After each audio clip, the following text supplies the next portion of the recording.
Sasa jana kupitia kurasa za mitandao ya kijamii, Mr P ametoa tangazo ambalo limewacha mashabiki wengi vinywa wazi. Msanii huyo kutoka Nigeria ametangaza rasmi kubadilisha tarehe yake ya kuzaliwa.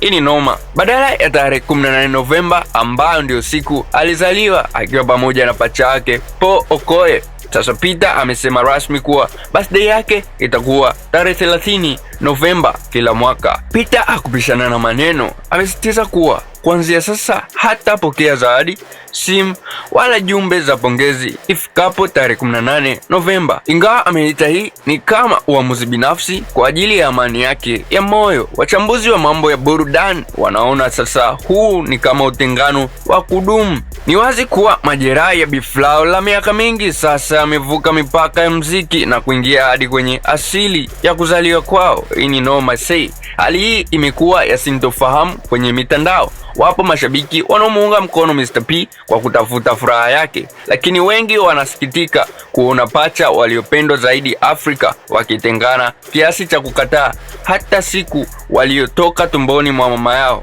kwa pamoja.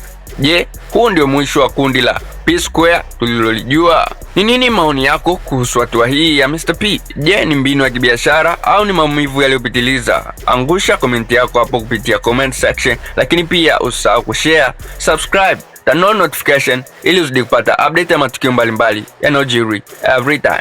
I'm out.